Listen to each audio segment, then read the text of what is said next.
Perfect timing, Mr. Chairman. This committee will come to order. Certainly like to welcome my fellow members as well as our witnesses and guests to this first hearing of our Subcommittee on Government Organization, Efficiency, and Financial Management. I certainly am honored, Mr. Chairman, to be working with you again. And for those who don't know, when I was last in the majority and had the privilege of chairing this subcommittee, Mr. Towns was my ranking member for those 4 years. And when he went into the majority, I got to be his ranking member. So we're playing musical chairs here, but the same commitment of working together for just good government issues. So again, delighted to be reunited with you. I'm going to offer an abbreviated opening statement because we appreciate our witnesses' patience in holding down the fort here while we finished up votes on the floor. But we're anxious to get your testimony. Our focus here today is really to look at a specific issue, financial information of the federal government, and particularly how that information is reported and then acted upon, and specifically the consolidated financial report and how we can make it more useful. The question we're asking is how we take that information and make it more useful, not just to Congress, but to the American people. And certainly given the deficit spending that we see year in and year out and a $14 trillion debt, we know the American people care deeply about this issue, about how we're handling their money responsibly or not. I want to certainly applaud the Federal Accounting Standards Advisory Board for taking a very important first step in convening a task force to look at the federal financial reporting model and how we can improve that model and make it more beneficial to, again, the public as well as members of Congress. Delighted to have three wonderful witnesses here today. First, Mr. Tom Allen, Chairman of FASAB. I understand this is the first time that FASAB has been invited to testify before Congress. We're glad to have you here. Mr. Jonathan Brule, Executive Director of the IBM Center for the Business of Government, and we're pleased to have you testifying before the subcommittee again. Mr. Towns and I certainly benefited from your expertise in the 108th and 109th sessions of Congress, and know we will again be benefited and blessed by your information and your expertise. And finally, Mr. Mike Hettinger, Executive Director with Grant Thornton. It's really great to see you here on the other side of the table. For those of you who don't know, Mike was our subcommittee staff director for 4 years and did an outstanding job, and as well as other positions here on the Hill, and kind of brings perspective of both a staff person as well as now in the private sector. As we speak, the Government Accountability Office is releasing its biannual high-risk list. Many of the issues identified by GAO have to do with sound financial management, more likely a lack thereof. Though this may seem somewhat dry, some of the topics our subcommittee will deal with, it is incredibly important. Nothing is more important than being effective stewards of the taxpayers' funds, particularly in difficult financial times as we see facing our nation today. This hearing will set the stage for our agenda over the coming 2 years, and it will especially provide us an opportunity as subcommittee members to prepare for our next hearing, when we will have Treasury, OMB, and GAO before us to testify about the consolidated financial reports. And what we hope to glean from you is ideas we can share with those witnesses in a few weeks and get their input on your recommendations of how we can make the information more valuable and useful to all parties. That hearing will be on March 9th. With that, I'm going to submit the rest of my statement for the record and yield to Mr. Towns if you'd like to make an opening statement. Chairman, I'm going to place my statement in the record. Delayed, and I want to get to the witness. Okay. Thank you, Mr. Chairman. All members will have 7 days to submit written statements for the record. We'll now go to our witnesses. The policy of the subcommittee to always swear in our witnesses. If I could ask you to stand and raise your right hand. Do you solemnly swear that the testimony you're about to give, this committee will be the truth, the whole truth, and nothing but the truth? Okay. Thank you. Appreciate your affirmation. And we'll begin, Mr. Allen, with your testimony. Again, thanks for your presence here and sharing your expertise. Thank you very much, Mr. Chairman, Congressman Towns. I appreciate the opportunity to testify today. I want to convey 5 key messages in my comments. The first of those is that citizens want to receive directly information about their government's finances. The second of those is that accrual-based financial statements do contain information that is a good indication of the current financial health of the government and of future financial health. The third issue is the federal government is such a complex and large organization that it is challenging to convey its financial information in an easily understood manner. The fourth key point is that Internet tools can help in overcoming these challenges, and the other witnesses will talk about that. Number 5, the task force developed a series of recommendations that will be considered in the coming months by FASAB and others to improve federal financial reporting. Exceptional work has gone into improving federal financial reporting since the passage of the Chief Financial Officers Act in 1990. The Federal Accounting Standards Advisory Board, FASAB, plays a key role by providing generally accepted accounting principles referred to as GAAP standards, and has been recognized by the accounting profession as meeting the criteria necessary for a standard-setting body. Accrual-based financial reporting standards issued by FASAB call for recognizing commitments and obligations as they occur, rather than when cash may flow in or out of the federal government. This same measure applies to all companies or organizations in the United States that have audited financial statements. Since the federal government has for a number of years prepared accrual-based financial statements, I decided to look back 10 years to fiscal 2000 to see if accrual-based information was helpful in better understanding the financial condition of the government at that time, and to see if that financial information was of predictive value in looking forward. As you know, fiscal 2000 is remembered as the last of the great surplus years, with a $237 billion budget surplus, and fiscal 2000 was a very positive year when compared to more recent fiscal years. However, information gleaned from the financial statements and the disclosures indicated that even though there were cash surpluses in the years from 2008 to 2010, the debt subject to the debt limit actually increased by $152 billion during that time. This increase is attributable to the intragovernmental debt, which is issued when Social Security and other trust fund dedicated credits are not needed to pay benefits for that period and are loaned to the government. The real financial stress for the government would come in future years, as those intergovernment borrowings needed to be repaid. To discover when repayment may be necessary, I looked further. I looked at the financial statements, and back on page 56 I found stewardship information talking about the present value of long-term actuarial projections, called actuarial deficits. It was $13 trillion in the fiscal year 2000, and increasing by an average of $2 to $3 trillion each of those years. These amounts are not reflected in the balance sheet or operating statement of the federal government, but they do impact the financial condition of the federal government. The financial statements in 2000 included the message from then Comptroller David Walker noting the unsustainability of those programs and the need to reform them at the earliest opportunity. These comments are not to imply any inappropriateness of the above stated transactions or noncompliance with federal GAAP, but rather to note that there was information to help financial statement readers better understand the broad financial condition of the government at that time, including fiscal challenges that would need to be dealt with in the future.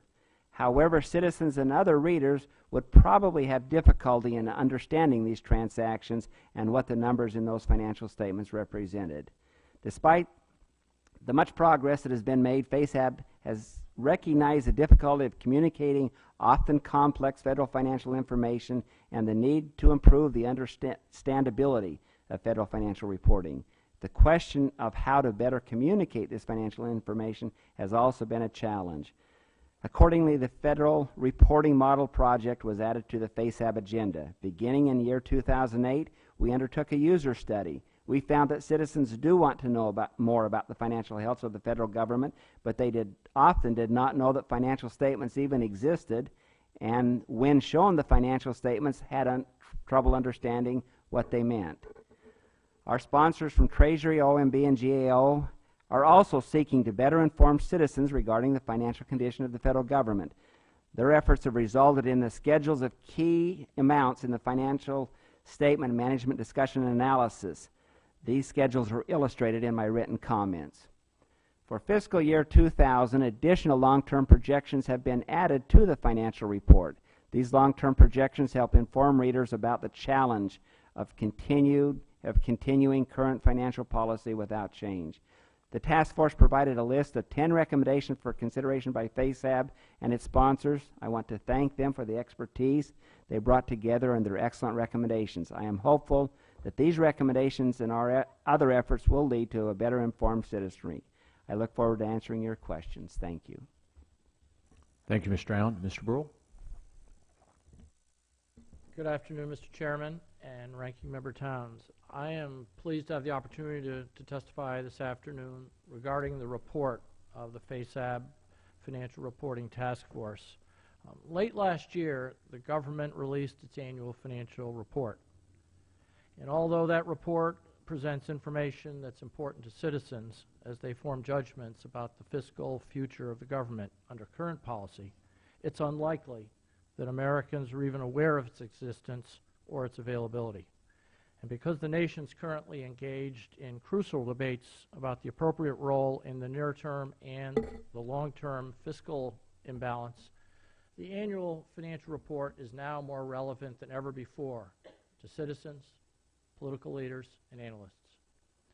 Further, the recent celebration of the 20th anniversary of the Chief Financial Officers Act offers a clear reminder of the considerable improvement in financial reporting over the past 2 decades.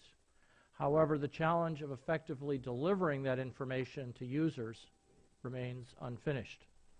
I served as a member of the FASAB task force.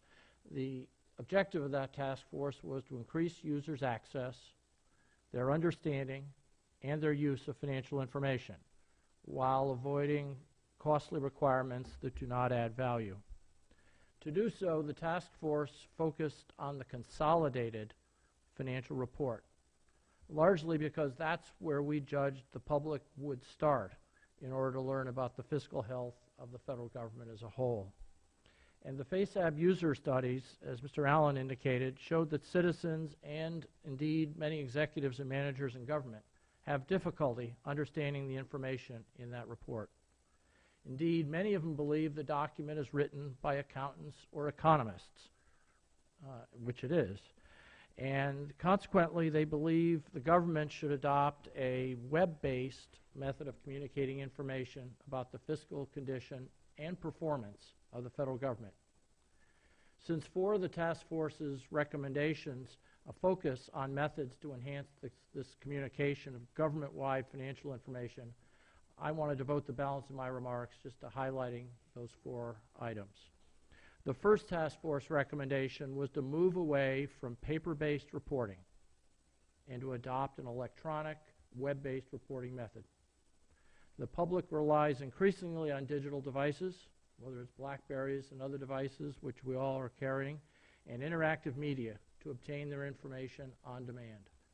Accordingly, financial reporting information needs to switch from a paper-based static reporting model to an electronic, dynamic, and readily available online availability. The task force's second recommendation urged FASAB to explore how to best report additional government-wide program performance in the Management Discussion and Analysis, or MD&A section of the consolidated report, or in other electronic government-wide presentations. The nation's engaged in deliberations to determine the federal government's future role in the economy and society, and program performance measures presented in the consolidated report could potentially help inform that debate, especially if they were structured to provide such information about the government's effectiveness in achieving its planned goals, as well as the economy and efficiency of government operations. And I should point out that this recommendation now very nicely aligns with the recently enacted GPRA Modernization Act, which, as you know, strengthens the existing requirements for the reporting of performance information and calls upon the Office of Management and Budget to develop a government-wide performance plan. The third recommendation of the task force is to present net cost and spending by function. The current statement of net costs is presented by agency. FASAB focus group discussions with citizens indicated that users are much more likely to focus on the government's functions, such as health care, social services, national security, those kind of functions, rather than the agencies which are administering them. And as you know, that's the kind of information which the budget is currently presented, and it's a breakdown which many in Congress and the federal government are already familiar and use on a regular basis. The task force's final recommendation was to establish a central website for federal financial information and to aggressively inform the public of its availability. Ultimately, the success of the previous recommendations requires making the public aware of these financial reports and the information they provide. A central website would enable the federal government to take advantage of existing technology and to help identify improvements that may be needed. The static, paper-based reports that the federal government delivers today contain important information about the fiscal health of the federal government. However, those reports are not presented or available in a way that makes them easy to use or easy to understand, thereby limiting their impact. The government needs to use modern technology to inform the presentation of that information and adapt to the way users want to receive the information and are much more likely to use that information. Thank you. Mr. Hettinger. Chairman Platts, Ranking Member Towns, and members of the subcommittee, thank you for the opportunity to testify today. As you mentioned in your opening remarks, I served from 2003 to 2006 as the staff director of this subcommittee. I'm currently an executive director with Grant Thornton's Global Public Sector Practice, but I'm here as a witness today based on my experience serving as a member of the Financial Reporting Model Task Force to the FASAB. I applaud the committee for holding this hearing today and for your ongoing interest in government efficiency and effectiveness. Since the enactment of the CFO Act in 1990, we have seen a steady and significant improvement in the quality and availability of information about the federal government's finances. That information, contained in individual agency financial statements, performance and accountability reports, the consolidated financial report, and other reports, provides a sound baseline for decision makers and citizens alike to better understand how the federal government is using their hard-earned tax dollars. The issuance of the CFR in mid-December each year should set off a chain of events where Congress, the administration, and the general public have an opportunity to look at the financial condition of the government prior to the issuance of the President's budget. All too often, however, the issuance of the CFR goes largely unnoticed. About 6 years ago, when I worked on this subcommittee, I participated in an effort led by the Department of Treasury to improve the usefulness of the CFR. That effort, among other things, led to the development of the Citizen's Guide to the Financial Report of the U.S. government. This document provides an effective, high-level summary of the highlights of that year's CFR, useful for citizens seeking a basic understanding, but not necessarily useful for Congress or other decision makers. Last spring, FASAB conducted a user needs study to assess the financial information needs of the Congress. This study follows a mid-1980 study by GAO. The GAO Federal Government Reporting Study conducted in 1986 found with respect to legislators that Congress needed specialized agency information for the conducting of committee business, but summary level information for use in communicating with constituents, providing a means for the federal government to demonstrate its accountability. The spring 2010 FASAB study confirmed many of these same needs are applicable today and fall into 4 broad categories: budgetary integrity, operating performance, stewardship, and systems and control. From my experience, these broad categories accurately reflect the information needs of Congress. Members and staff attain this information from a variety of sources, including the news media, agencies directly, legislative support organizations such as CRS, inspectors general, or via your own research and oversight. There is also a wealth of information contained in statutorily required reports, including the CFR, as well as agency PARs, and I believe Congress and the general public would benefit greatly from making that information more readily available and understandable. With the creation of websites like usaspending.gov, data.gov, the Federal Procurement Data System, and private websites looking at the financial condition of the government, citizens now have access to more information than ever before, and clearly more interest in the information contained in those sites. Ease of use and the relevance of the information housed on these sites drives visitors.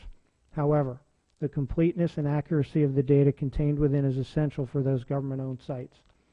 The mission of the Financial Reporting Model Task Force, as Jonathan mentioned in his statement, to increase users' access to and understanding and use of financial information in the CFR while avoiding costly requirements that don't add value, sought to address this very issue.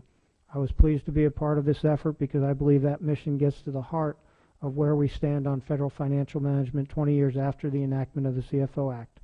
We have a great deal of information, but that information is not understandable by the general public or useful for decision makers. The task force, as Jonathan also mentioned, makes 10 key recommendations, ranging from adopting a web-based reporting model to presenting a functional statement of net cost to establishing a federal financial information website and raising awareness of the availability of federal financial information.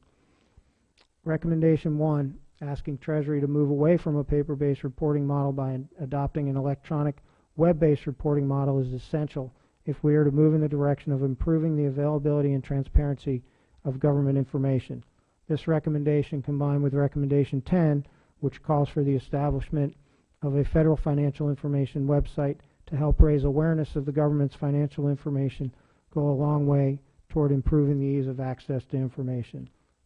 Recommendation 3, regarding a functional statement of net cost, would present net cost and spending by function, as Jonathan mentioned, such as healthcare, rather than by agencies such as HHS. This recommendation, I believe, is essential if we are to truly understand the cost of government.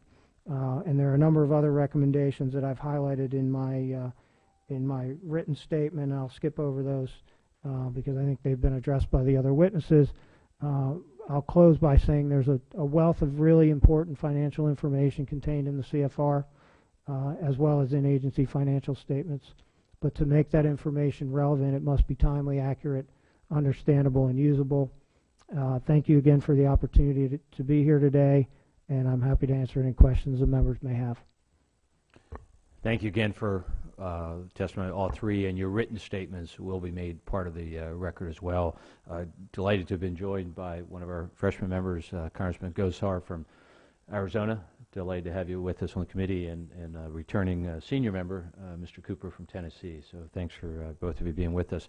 We're going to do a round of questions in basically 5 minutes and rotate, and then if we have need for a second, third, fourth round, we'll come back around. But Mr. Allen, I'd like to start in your role with FASAB. You certainly, in setting accounting standards for the federal government, you have to kind of please a lot of different communities. The bond rating agencies, auditors, citizens, members of Congress, federal managers. When we talk about some of the recommendations that the task force has made and going to a web-based reporting model for financial statements, going to that model seems kind of mutually beneficial to all communities, whether it be members of Congress or the public at large. But is it different when we talk about how the information that's on that web-based model is reported? Is there a difference in what's going to be useful to the public at large versus how it needs to be presented for members of Congress or other policymakers within the federal government? Are they mutually exclusive in how the information is presented within the web model? Clearly, as you indicated, the needs of somebody who is managing an agency are probably very specific. They have to be very timely, in fact, real time. They can't wait till after the end of the year to prepare financial statements. So I think the recommendations are very positive in terms of an electronic database allows you to actually drill down and access the level of detail that you want. There are challenges of getting it real time for some people, and others who would look at it at the end of the year and say, okay, here's a broad overview. But the efficiencies that need to take place in the federal government that I think would be significant is if we had the same financial systems that provided the information to manage were also the same financial systems that were used to generate the numbers that would prepare the financial statements after the end of the year and would have audit coverage. That gives credibility to everyone who's using that system. The challenge right now is often that's not the case in agencies. And so that's one of the things that I would encourage you and your committee to encourage and look forward to. But yes, the technology and the drill down capacity would be beneficial. And what you envision when you talk about the drill down opportunities is you have the CFR and kind of the overall report, but if it's a web-based model, then you can link through that web-based model down into NASA or DoD or Commerce and get into the nitty-gritty of that individual department or agency's financials pretty easily. And even beyond what they're now reporting, because what we heard from citizens, for example, everyone was interested in the cost of defense. But what they were interested in is a lot lower detail than anything that's reported now. They wanted to know the cost of a war in a particular country or something like that. So I think as we gather the data electronically, now obviously there's going to be some work in sort of how you cut and dice that information, but you would clearly be able to answer the detailed questions people want. Not too many people say, just tell me the total cost of defense and I'm happy to know that. Is it fair to say that what your FASAB and the task force recommendations are about is, and we already have right-to-know laws, and we have a right to know the information, but it's getting access to it in a usable, time-sensitive manner, is that your recommendation is not changing the right to know, but the access to what you do have a right to know, right? And through a better resource tool such as a web-based model. Yes, that's a very good summary. Thank you. Mr. Hettinger and Mr. Brohl, when the task force looked at and made your recommendations, what was in maybe the most significant limitation in the way we're doing it now, and was it lack of data, or how we're presenting the data, or just the public's lack of knowledge that the data is out there for them to get and use?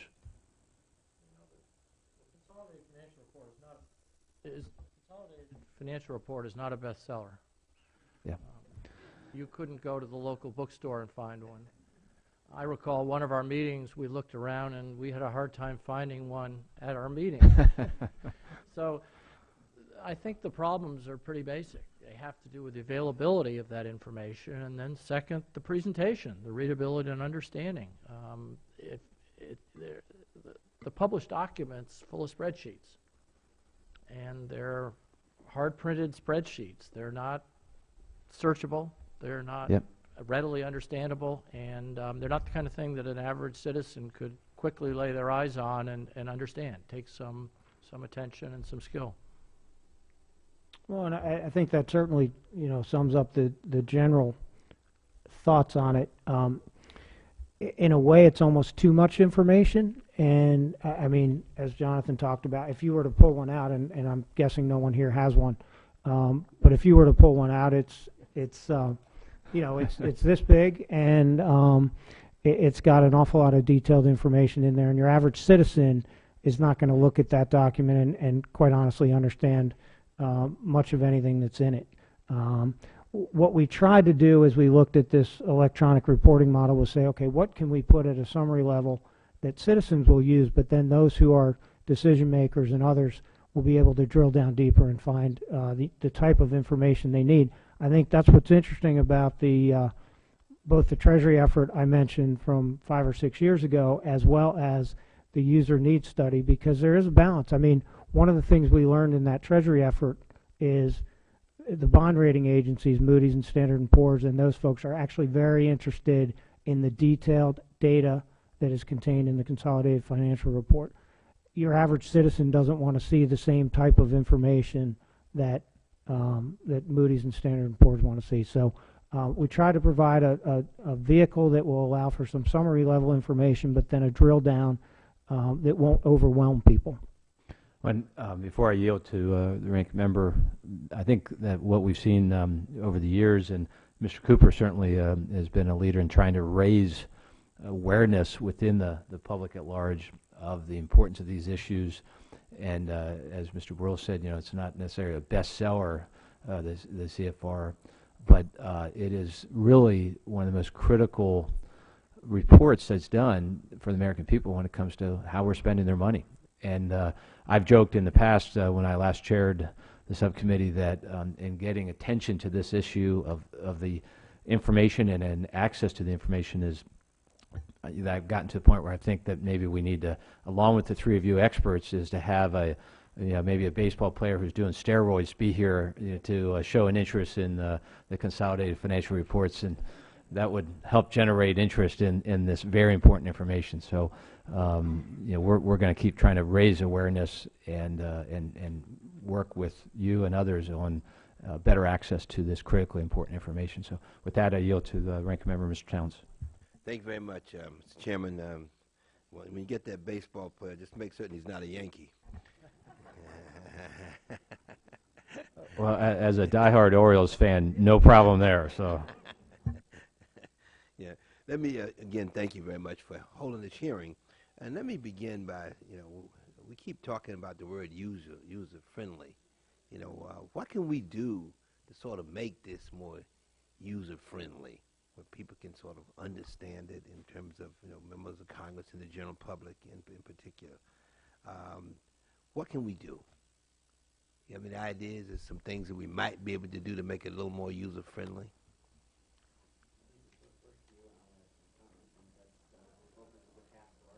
Yes, right. Go ahead. I'll throw out a couple ideas. I mean, obviously, as Jonathan mentioned in his prepared testimony, people get information quicker. They get information electronically primarily. I mean, you know, it's one of these things. In this age, the information comes so much quicker. So I think recognizing that information comes in different forms, the government FASAB and some of the recommendations in the task force, but primarily the Department of Treasury who issues the report, need to recognize the different ways that people get information. And that moves you in a lot of different in a lot of different ways. And the recommendations, I think, to go to an electronic reporting model reflect that. You know, it's important to recognize this is not information contained in the consolidated financial report that everyone has an interest in. And you look at USA Spending and some of the other websites that are out there, there's very specific information to congressional districts and spending that goes on in those congressional districts. And I personally believe a lot of the information and the reason people are driven to those sites is because they want to see how much money, how much of their tax dollars are getting returned to their own congressional districts. The information in here is a little bit different. So you're not everyone's going to have an interest in it, but if you get it out there electronically, usable, findable, if it pops up on Google when you do a search for the Federal Financial Report or U.S. Government Financial Report, folks are going to start to pay more attention. Let me offer two quick suggestions. One is to use many more charts and graphs and colorful displays. The document right now has many spreadsheets and tables, as you might expect, but USA Today, the newspapers, you read the front page of the paper today, bars and charts and graphs are often a more effective way of communicating, particularly to citizens. And so more use of devices like that would be helpful, and again, the web-based tools would be helpful in that regard. The second, and also in the web-based category, is this idea of having it machine readable. Right now, that's a hard document in which you've got usually it's called a PDF file, which is a true copy of the document reproduced for you in hard form or viewable on the screen. But if it was machine readable data, such as recovery.gov had been in the past for the Recovery Act money, you could search by a county or a title or a period of time and come up with the data that particularly corresponded to your particular interests, and would make it a much more user-friendly and user-customized tool for people to begin to dig in. And I think that's indeed why recovery.gov has been so popular. It's getting millions, hundreds of millions of hits because citizens are able to dig in, where the financial statements don't have that ability right now and could change. Thank you. Okay. Mr. Allen. I think, Congressman, one of the challenges is that even people who understand how to read financial statements, when they look at the financial statements of the federal government, it is confusing to them. Traditional financial statements have a very clear bottom line, and they have a clear operating statement that shows how much that financial position changed in a period of time. Now, because of the complexities, and it starts with the way things are budgeted, and when you look at the financial statements of the federal government, you see I have information on social insurance. It is in a separate financial statement. I have information on long-term projections. That's in a separate financial statement. I really don't have a bottom line. If you were to ask me, how did we do last year, just like in my testimony, my written comments, if I ask you, how did we do in 2007, off the top of your head, you would say, great. But in reality, once you start looking at some of the information that I laid out, how great was it?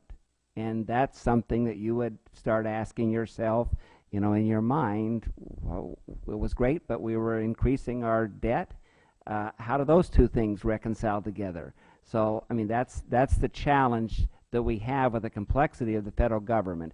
And that probably would require more than just standards that we would set. That would require a concerted effort of Congress and the way they approach things and the way they budget things and the way it's reported to citizens. So that would be a very comprehensive challenge, but would be a challenge worthy to at least look at to get to a understandable bottom line. Dr. Gosar? Thank you very much, gentlemen, for being here today. It's a two-way street. I think it's also from the legislators to having quick synopsises of what we're actually seeing and being able to convey that to people as well. The nonprofits do this very, very well in some cases, where you see for every dollar we put in, how many cents are actually derived to the source that we're trying to adjudicate for. So with that in mind, I think we have to look introspectively.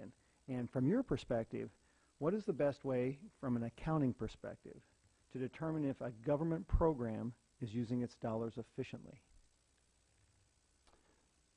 Do you want to talk about there were recommendations on uniting the performance information with the financial? Do you want to go ahead and address that initially, or was that directed to me? All of you. Just, okay. Well, I'll just start it off then. The second of the recommendations was to include performance information. That cost alone was not a sufficient perspective. You really needed to know what you got for that money. And again, that's why I mentioned the recent enactment of the GPRA Modernization Act, which is a renewed attention by the administration and Congress that you need a complete picture of not only what we spend, but what we're getting for that spending, and understanding the performance and results that are being paid for with this money during that particular period of time. And to me, that's the essential pairing of information that's needed to really make an informed judgment of whether we're getting the value that we are expecting.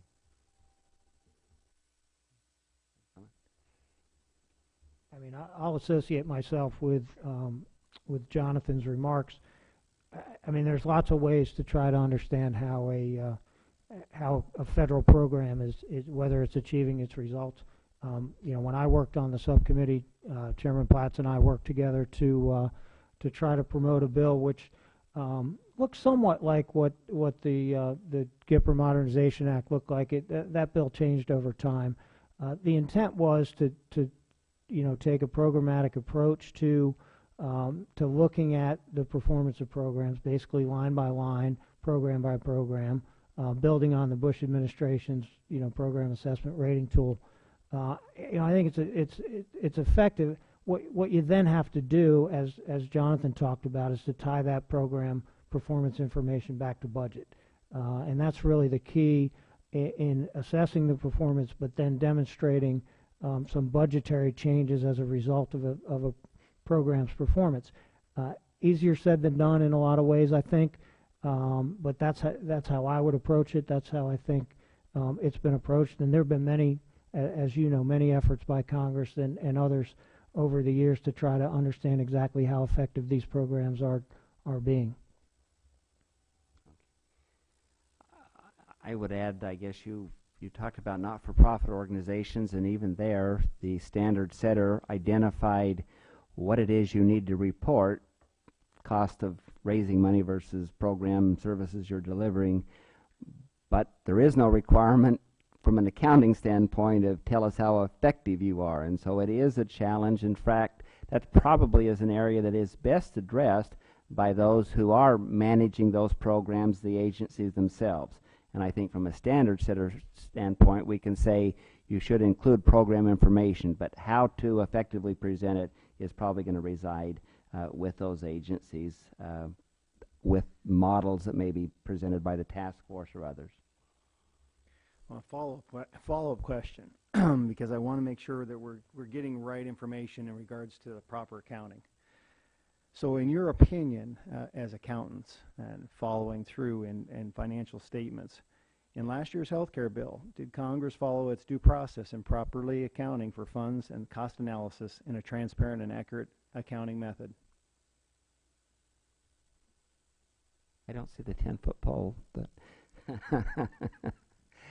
my understanding is that there will be a presentation of those people who prepared the financial statements for 2010 and who audited those financial statements, and that will be a presentation that they believe is most appropriately addressed by them as opposed to us as standard setter. Is that a bailout? It is. And Dr. Gosar, that's March 9th. Well, we will have Treasurer OMB before us. I yield back the rest of my time.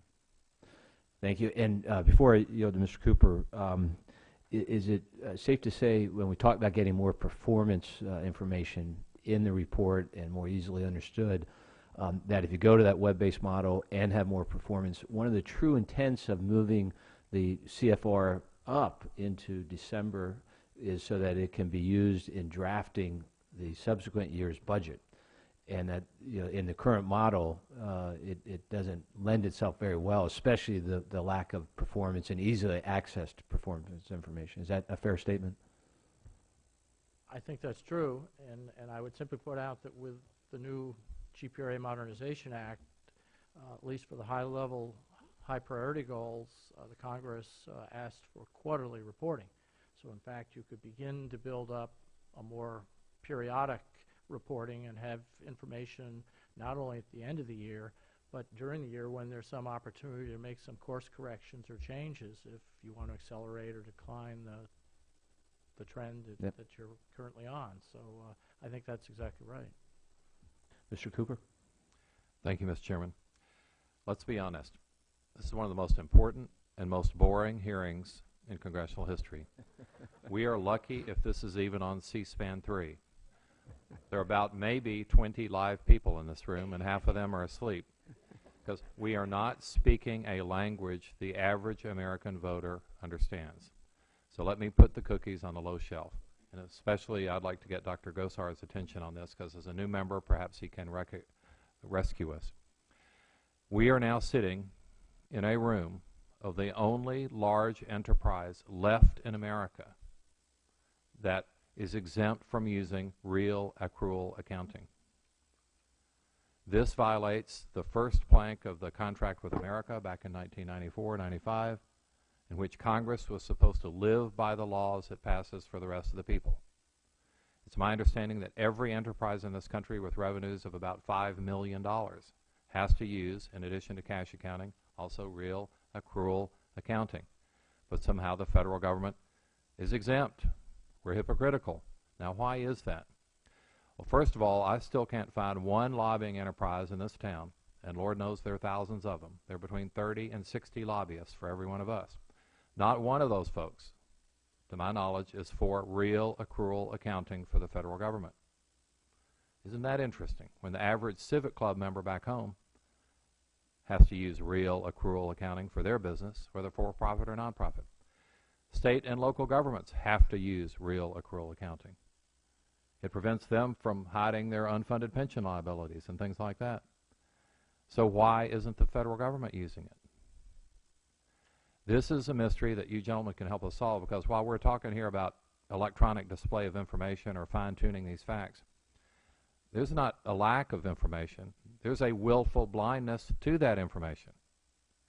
The rating agencies, Moody's and Standard & Poor's, have already said maybe we have 1 or 2 years left before we face a possible downgrade of the Treasury bond because we're so mismanaging our nation's finances. Now, how are we mismanaging it? According to cash accounting, our debt is on the order of $14 trillion. But if you look at our unfunded obligations, programs like Medicare, Social Security, things like that, it's more like unfunded obligations of 50, 60, who knows how many trillion dollars, many times larger. Our debt this year isn't $1.5 trillion or so, it's more like $2 trillion. So when are we going to get real on these numbers? And that's why I think it's important to be somewhat blunt, be simple without being simplistic, to help the average American understand the situation we're in. Because it's very convenient here today for federal officials to hide the real numbers. You're talking about electronic displays so that the average citizen, the Treasury Department has never held a press conference about the release of the financial report of the United States government. Our own Treasury officials in both parties, whether it was the Bush administration or the Obama administration, they deliberately hide the release of this document, the only one compiled, according to law passed by Senator John Glenn, that uses the real numbers. So forgive me for being frustrated, but the business mantra is if you can't measure it, you can't manage it. We are refusing to measure the dimensions of our problem. A historian will look back at years hence and say they had the tools to do a good job, but they refused to use the tools. The tool is real accrual accounting, because that enables us to see what's not only in the national checkbook, but what's on the national credit card. So I know Mr. Allen knows these issues cold. I appreciate his great service on FASAB. I appreciate the other pioneers who've worked on this. But somehow we have to break the gridlock on this issue. Let's find one business lobby in America that's willing to support real accounting for the federal government. Where is the Chamber of Commerce? Where is the Business Roundtable? Where is the NFIB? For that matter, where is the Wall Street Journal? I have a chart in my office. I've had it for years. What's the debt? What's your share of the debt? But we're using cash numbers. We need the real numbers. And you gentlemen can, while you're doing all the fancy fine-tuning stuff, you can help us understand the plain, blunt truth.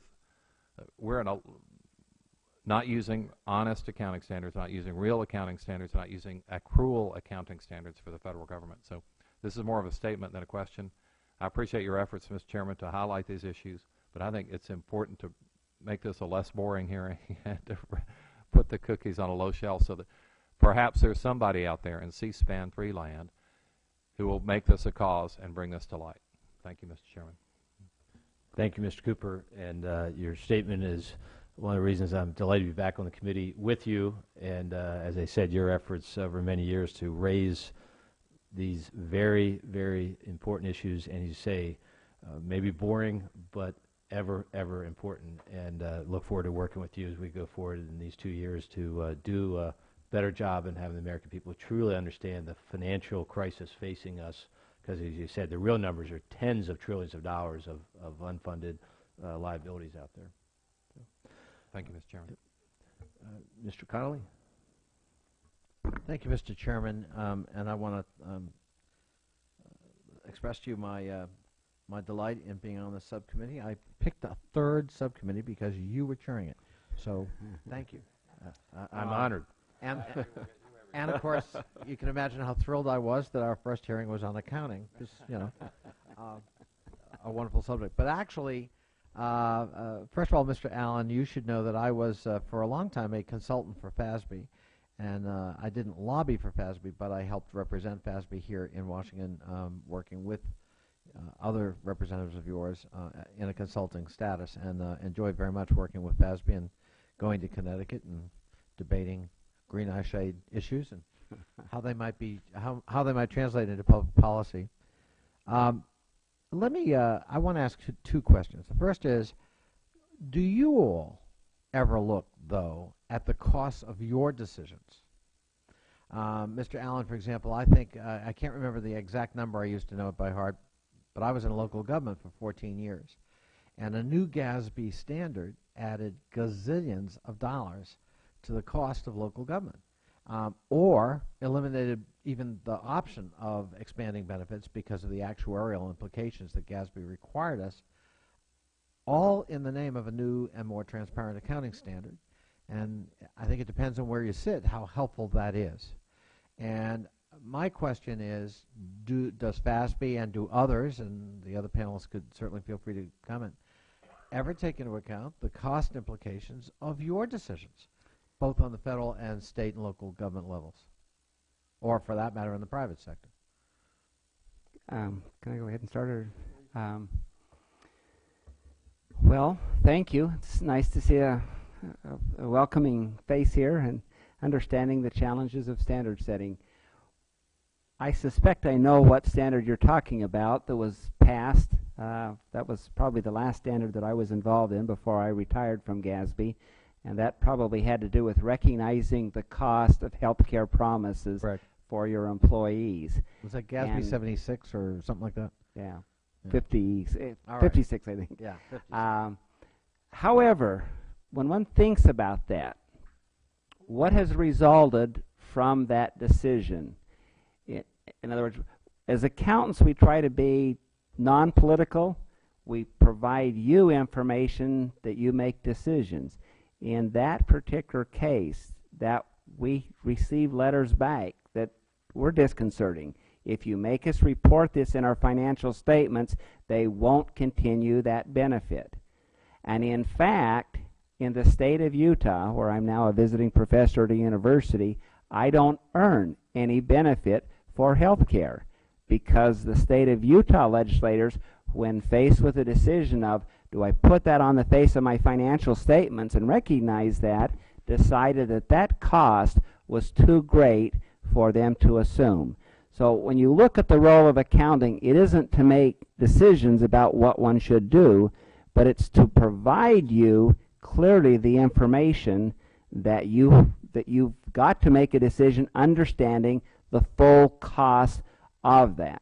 And I think that's what Mr. Cooper was also addressing. This issue, if you put something on the face of the financial statement and recognize it, would you make the same decision that you would make if you don't have to put it on the face of the financial statement? Mr. Allen, if I may, I'm not sure that's really true.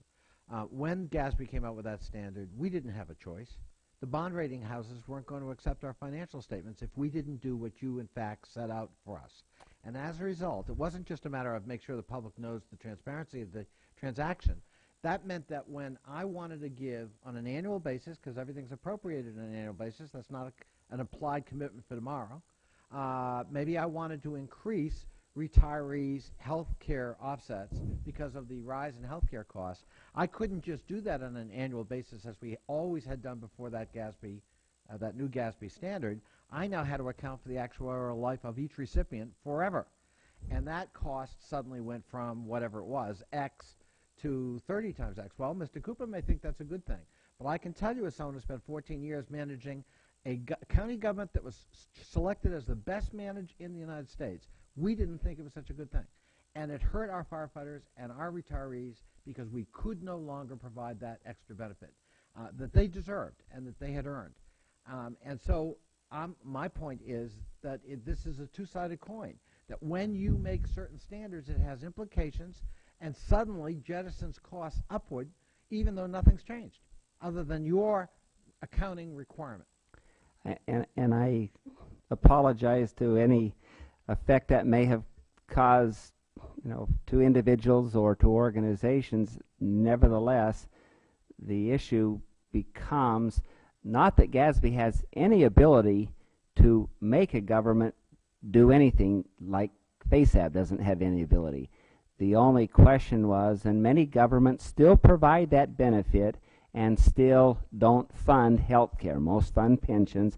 Many still don't fund that health care, but they do have on the financial statements the recognition of the obligation that's there under a concept called intergenerational equity. In state and local governments, that became the driving force, that the cost of someone providing services ought to be recognized in the period that that service is provided, not recognized years later when somebody else paid the cost of those services. So that's the sometimes disconnect that happens between budgeting on a more cash basis and recognizing that cost on a more accrual basis. That's the challenge. Thank you. My time is up, Mr. Chairman. Thank you, Mr. Connolly. Mrs. Norton? Thank you, Mr. Chairman. Well, I wanted to be a member of the subcommittee because I've long had an interest in government efficiency. So that is one of the things we're supposed to be dealing with, and I hope these reports deal with. I ran a federal agency with a very serious underlying mission, but immediately became interested in the inefficiency of the mechanisms because they weren't able to deliver the strong substantive mandate they had. Now, Mr. Cooper speaks about making what you do and the CFR less boring. Anything with numbers alone is always boring. When I look at a graph, I always read some text, even though a graph is pretty picturesque. I don't even know if you use graphs. But the notion of making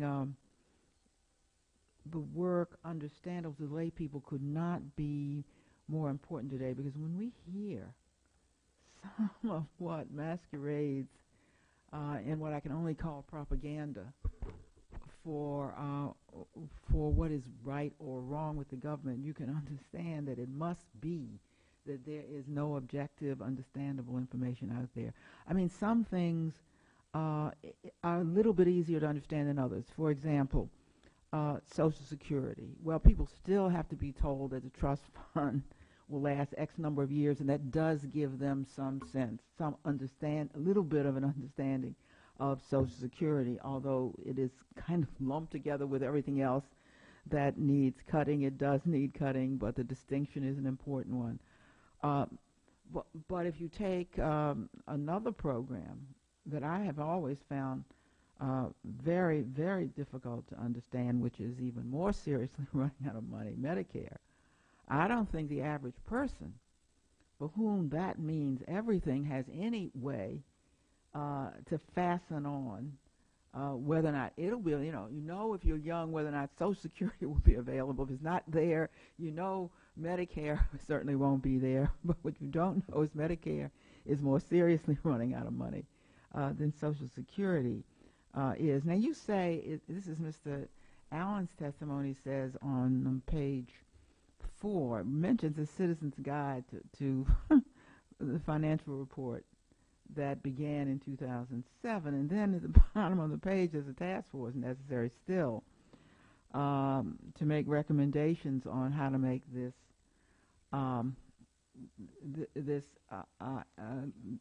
more understandable and more accessible. What was there about the citizen's guide that I take it caused the formation of the task force? Or would you reconcile the notion that there was this citizen's guide and what it did right or wrong, so that we understand why a task force of experts to increase user understanding, access, etc., was later formed?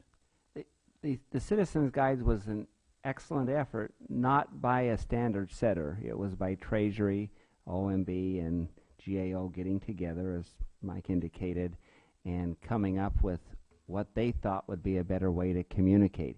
It has the same limitations these two gentlemen have talked about, which is I can look at a summary total of something, but if I want to know any detail about that, I can't go down, to the details to better understand that. So that Because you can't, because because I show one number, I may show the I see. Department of Defense. I see. That's the number. Well, what if that isn't the number? What I want to know some detail about that, and that's why this electronic delivery of information and how to organize the information. Again, back to Mr. Cooper's comment. If you look at some of the illustrations, the 2004 illustration, for example, that came from the Treasury Department, it actually side by side and then combined, the Social Security and other obligation, information, and that was very pleasing to somebody and to some people and very disconcerting to others. But there has been an attempt to try and provide information that in these reports that help you understand better the financial statements. All the Citizen Guide comes from the financial statements. What they're talking about is giving additional information even beyond the summary information you see in the financial statements. I will say just a couple things. One interesting thing is the Citizens Guide is a paper-based document as well. And Jonathan Brule made the point earlier, when the government puts, whether it be the CFR or other documents on a website, it's a static document. They essentially copy it, put a PDF up there, and you can read it, but you may as well be reading the hard copy. And what we're talking about is trying to get a document on there that you can go in and work with and drill down and look at this information, the information that you find important to you, and really understand that information. The Citizens Guide, a 10, 12, 15-page summary of a 350, 400-page consolidated financial report. It's very helpful, and I was part of the effort when I worked on the subcommittee, working with the folks at Treasury that came up with the Citizens Guide model. I thought that was a great first step. I think what we're suggesting here, and as Tom points out, from a standard setting standpoint, is that we take it beyond that to something that gets you better access to more information in a more understandable, usable fashion. And as I mentioned in my statement, some of the recommendations really allow you to understand the true cost of government by function, not just necessarily by agency. And I think that is particularly important going forward as you look at the things that you're looking at. Thank you, Ms. Norton. Thank you. We're going to have a second round, and I'll kick it off. And Mr. Allen, I'm going to go back to a little bit of your work with GASB and chair and setting those accounting standards for state and local governments. In addition to, I think as you referenced, intergenerational equity, are there lessons learned from your work at GASB with state and local government reporting that you think we can well apply to the federal government in what we're doing? I guess the first two that come to mind are probably some that I have already mentioned. The challenge to, as you know, state and local governments focus very much on short-term financial resources, and even the thought of adding these obligations to their financial statement was very disconcerting, and we sought feedback from the bond rating agency that basically said, what's important isn't what you report. We already know you have those things and we already add those up. What's important is that you clearly communicate where you're at and then present information that shows where you're going from there. And I actually think that's applicable to the federal government. I think people who have concerns about reporting stuff, the point isn't that we don't know there's obligations or not obligations out there. The point is, what are you doing about it as you go forward? I think that's very important focus to look at. The other was very consistent with the report. We found that governments, state and local governments report, as Mr. Connolly would tell you, on a fund-by-fund basis. people didn't want to know what was in a particular fund. They wanted to know what the cost of those services were and who paid that cost. So we had to change the whole operating statement to do that, and that will be one of the challenges of meeting the cost-based information that they're talking about. So yes, I think we learned the information that people want about the federal government is very similar to what they wanted about state and local governments. Yep, thank you. Mr. Brule, the 10 recommendations of the task force, we're still looking at the budget release this week. Are you aware of any of those recommendations being incorporated into what's been put forth by the administration on this the 2012 budget? Mr. Chairman, I'm not, but I would doubt very much that there's a cost. In fact, we were hopeful some of these recommendations would, in fact, save costs by moving away from paper-based printing and distribution. And I don't think any of them really are costers. I think they're pretty much cost neutral. And our recommendations were so recent, I would doubt very much that the OMB has had an opportunity to incorporate them in any of their thinking quite yet. Okay. In fact, they were made to the FASAB, and they'll get to OMB shortly when they come to the next FASAB meeting. Okay, thank you. Mr. Towns? Thank you very much, Mr. Chairman. Let's talk about how strong the government's financial statements are for a minute. I guess I'll start with you, Mr. Allen. Your organization sets accounting standards for the federal government. That's accurate, right? Yes. Isn't it true that every year there are government agencies with financial statements that cannot meet government standards? Yes, most of them do. There are, I don't know this last year, but there's normally maybe 3 or 4 that don't, but most of the major agencies do meet those standards. And isn't it basically the same ones each time? That is my understanding, yes. Will any of the recommendations made here today help these agencies create more reliable financial statements? No. The issue is once you provide the information that's asked for, these recommendations will help discuss how it ought to be more effectively communicated, how it can be more effectively accessed. But I can tell you, for example, that one of those, as you well know, is the Department of Defense accounting for, their assets. We have issued additional standards beyond that says to do that, and say, well, if you don't have the information, make estimations then. Do something to try and move forward. So we recognize that there's value in information. We don't want people to spend tons of time researching old costs, so we're trying to be cost effective, but that agency still has to arrive at some point in time of having the information, and then you can talk about how better to communicate it. Right. Mr. Brule, if an agency publishes unreliable financial statements on a central website, that can lead to all kinds of confusion.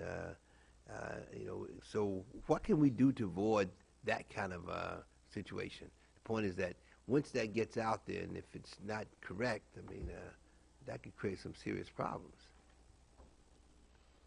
Well, I'm not sure the information's unreliable. It hasn't passed the audit standards. But I think it's just as important to have that disclosure as to what we do know about that situation. And it might add a little shame and humiliation to the situation, so that might get people's attention to insist that they do adhere to the standards. So again, I think the idea of a little disclosure is helpful by making it known that is the condition, and it's a condition that doesn't satisfy the auditors yet, and that ought to upset the public, and that gives them an opportunity to insist that the matter be corrected. In closing, is there anything on this side that we need to do as members of Congress to make this work? These 10 recommendations and of course, anything we need to do? You want to address that, Mike, since you work for this committee, staff this committee? Yeah. I think obviously drawing attention to the Familiar with the committee. I think drawing attention to the issue as we're doing today is an important first step. there's a lot. I mean, the recommendations I think speak for themselves, but there are a lot of recommendations in there. These are recommendations that we have made to FASAB. There's absolutely no reason that as you look at legislation, as you conduct your oversight, that you, I mean, you should look at these recommendations, and some of them may be things that you all could incorporate into a legislative proposal. Some may not, and some would have to be tweaked to be incorporated into a legislative proposal. But certainly the transparency, the things that call for the centralized website and the web-based reporting, those are all things, quite honestly, that Congress could do through legislation. A lot of that, I mean, USA spending, all of those things have been legislated, and so certainly you could do that. I don't. Beyond that, I mean, certainly want to take a look at them, and there may be partial solutions to some issues, full solutions to others, but I think you want to take a look at that. And certainly those of us who are on the task force and others who've been involved in that process would be happy to help. Thank you, Mr. Chairman. Mr. Connolly? Thank you, Mr. Chairman. And by the way, I would ask unanimous consent to enter my statement into the record. Without objection. I thank the chair. And I said I had 2 questions, so now I go to my second one. We hear a lot about what more transparent and accurate accounting could do for the federal government.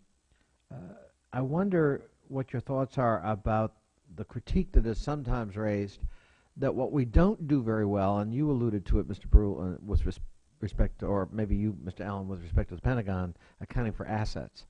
But in the public sector, we're not always good at differentiating between consumption spending and investment, which you do in the private sector. And we're not always good at accounting for what is an asset. Especially in the public sector, it's a little squishier sometimes than it is in the private sector, for good reasons. But in any event, I would like your views on that.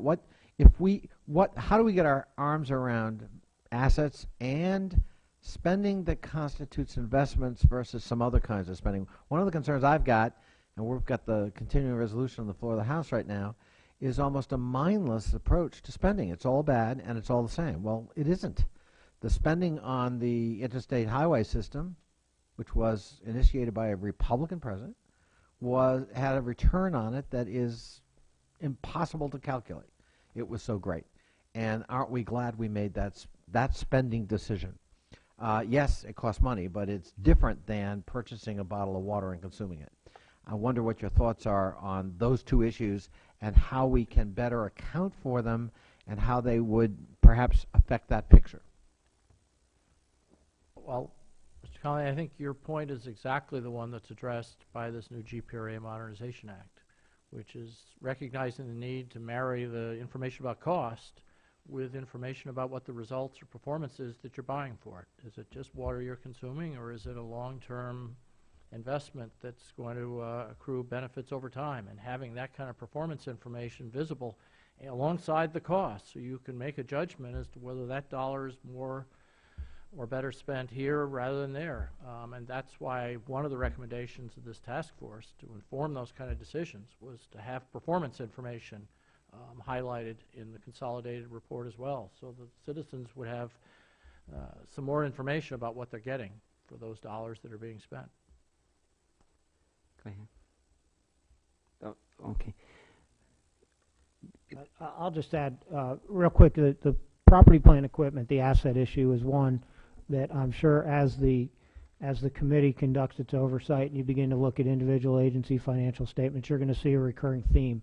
And part of that recurring theme is going to be it's very difficult as part of the financial statement process to properly account for assets. And in particular, you're going to see that problem, I think, as it relates to places where they have huge assets like the Department of Defense, where you have aircraft carriers and ships, or NASA, where you have satellites and things like that. Those are assets, from my experience, and I'm not an auditor, but I did work on the committee for 4 years.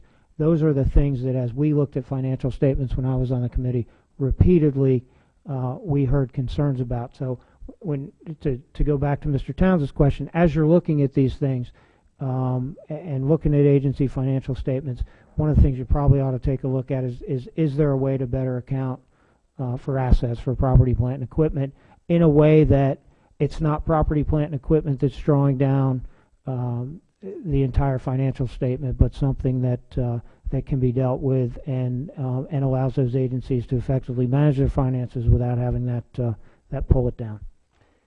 And I would just add that property, plant, and equipment is not the most important thing to account for in the federal government, absolutely. I think from my personal opinion, and everything I say obviously is my opinion, not FASAB's opinion, but from my personal opinion, the only thing that's important is, or the most important thing is to decide, what are you going to do? Or should we expense all of these things, you know, when we buy them? Should we capitalize? What? And it almost doesn't matter. What matters is that you apply something, you make a decision, you apply it consistently going forward from that point. Then you can measure its impact on the rest of the operations of the financial government. Is this truly something that has long-term benefits that we want to capitalize and use up over the long term? If it isn't really significant, because the federal government sure is significant, maybe we'd be better off just expensing it in the year that we make that expenditure. And Mr. Chairman, I know my time is up, but I do think this is a very important aspect of what we're talking about, and I hope someday we can expand on it. I can just tell you in my own local government, when I first got elected, there was no ROI analysis on certain investments. So it was the clipboard method. Someone went around and said, okay, Jonathan, what do you think you need this year for technology? Well, I think I need 6 computers, and maybe I should have 8 just because government being government, who knows when I'll get replacements. And there was no question of, well, but wait a minute, let's match your request against Mike's because he actually can show ROI and we know he's productive and you need to compete with him for us to make that investment. You're going to have to justify it. At the time, a completely alien concept.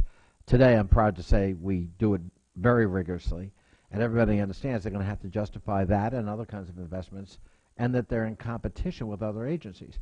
And I'm just wondering, I mean, we haven't got time to do it, but it is my fervent hope that we can have a similar appreciation in the federal government so that we're actually looking at return on investment when we make investments. Thank you, Mr. Chairman. Thank you.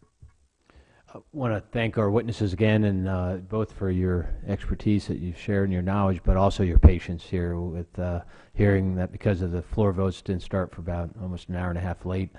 And we look forward to continuing as a committee working with each of you individually and collectively as we go forward and helping set the stage today for our March 9th hearing when we do shed some light on the consolidated financial report. And as Mr. Cooper said, there may not have been a press conference held when it was released, but we're going to do our best to make sure the American people know what it says and how important it is for them to know what it says, because it's about their money. So with that, we're going to keep the record open for 2 weeks. If there's any additional information to be shared, along with written statements from the members. Again, thanks, and this hearing stands adjourned. Thank you.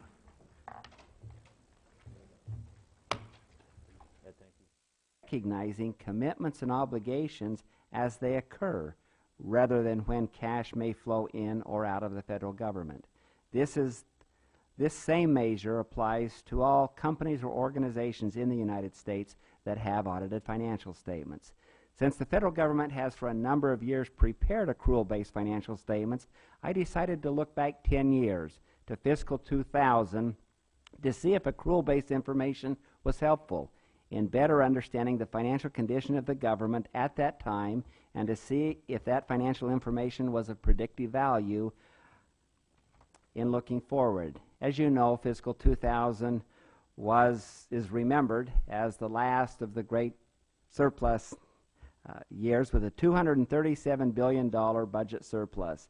And fiscal 2000 was a very positive year when compared to more recent fiscal years. However, information gleaned from the financial statements and the disclosures indicated that even though there were cash surpluses in the years from 2008 to 2010, the debt subject to the debt limit actually increased by $152 billion during that time. This increase is attributable to the intragovernmental debt, which is issued when Social Security and other trust fund dedicated credits are not needed to pay benefits for that period and are loaned to the government. The real financial stress for the government would come in future years, as those intergovernment borrowings needed to be repaid. To discover when repayment may be necessary, I looked further. I looked at the financial statements, and back on page 56 I found stewardship information talking about the present value of long-term actuarial projections, called actuarial deficits. It was $13 trillion in the fiscal year 2000, and increasing by an average of $2 to $3 trillion.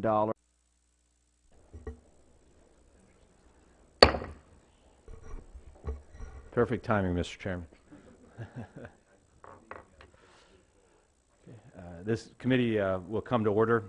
Certainly like to welcome my fellow members as well as our witnesses and guests to this first hearing of our Subcommittee on Government Organization, Efficiency, and Financial Management. I certainly am honored, Mr. Chairman, to be working with you again. And for those who don't know, when I was last in the majority and had the privilege of chairing the subcommittee, Mr. Towns was my ranking member for those 4 years. And when he went into the majority, I got to be his ranking member. So we're playing musical chairs here, but the same commitment of working together for just good government issues. So again, delighted to be reunited with you. I'm going to offer an abbreviated open statement because we appreciate our witnesses' patience in holding down the fort here while we finished up votes on the floor. But we're anxious to get your testimony. Our focus here today is really to look at a specific issue, financial information of the federal government, and particularly how that information is reported and then acted upon, and specifically the consolidated financial report and how we can make it more useful. The question we're asking is how we take that information and make it more useful, not just to Congress, but to the American people. And certainly given the deficit spending that we see year in and year out and a $14 trillion debt, we know the American people care deeply about this issue, about how we're handling their money responsibly or not. I want to certainly applaud the Federal Accounting Standards Advisory Board for taking a very important first step in convening a task force to look at the federal financial reporting model and how we can improve that model and make it more beneficial to, again, the public as well as members of Congress. Delighted to have three wonderful witnesses here today. First, Mr. Tom Allen. Okay. Thank you, Mr. Chairman. All members will have 7 days to submit written statements for the record. We'll now go to our witnesses. The policy of the subcommittee to always swear in our witnesses. If I could ask you to stand and raise your right hand. Do you solemnly swear that the testimony you're about to give this committee will be the truth, the whole truth, and nothing but the truth? Okay. Thank you. Appreciate your affirmation. And we'll begin, Mr. Allen, with your testimony. Again, thanks for your presence here and sharing your expertise. Thank you very much, Mr. Chairman, Congressman Towns. I appreciate the opportunity to testify today. I want to convey 5 key messages in my comments. The first of those is that citizens want to receive directly information about their government's finances.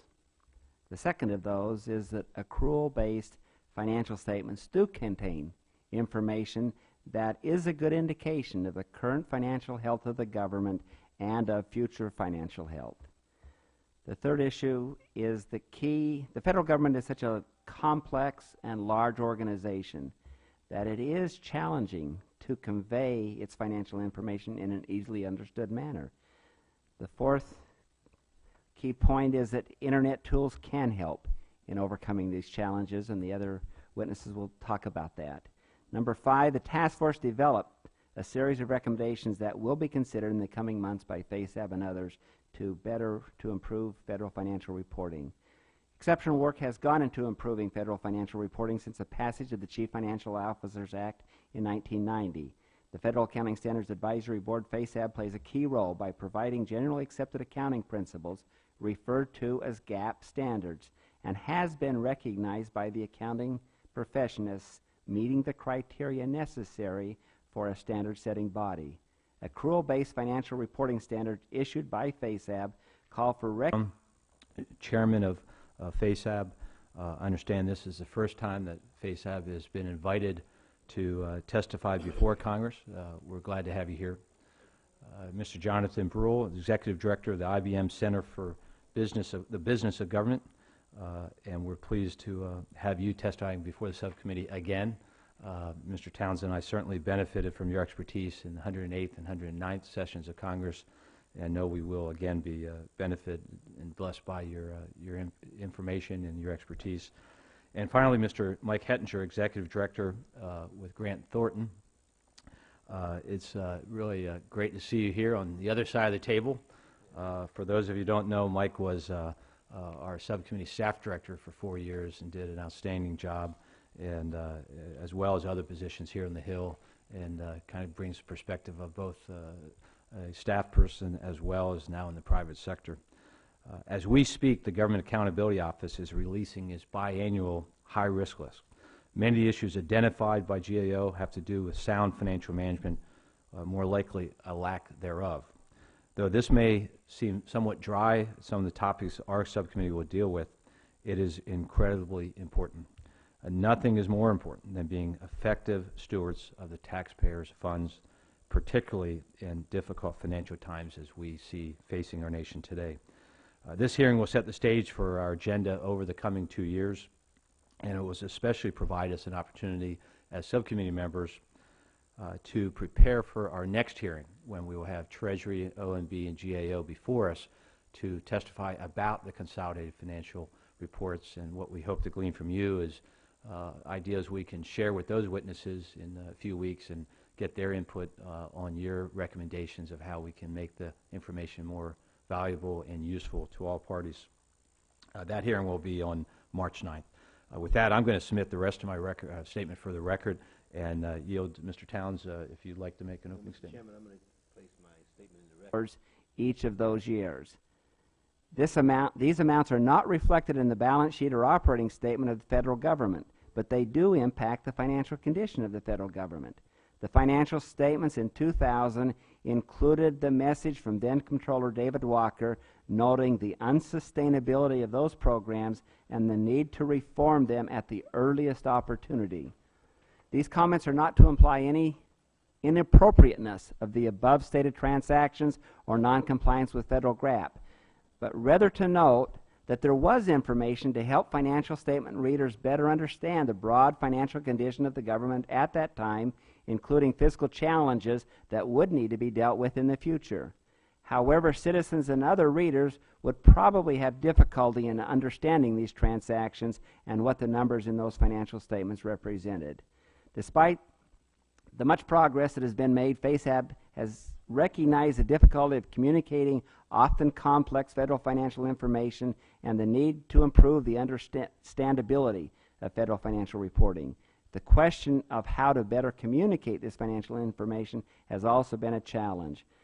Accordingly, the Federal Reporting Model Project was added to the FASAB agenda. Beginning in the year 2008, we undertook a user study. We found that citizens do want to know more about the financial health of the federal government, but they often did not know that financial statements even existed, and when shown the financial statements, had trouble understanding what they meant.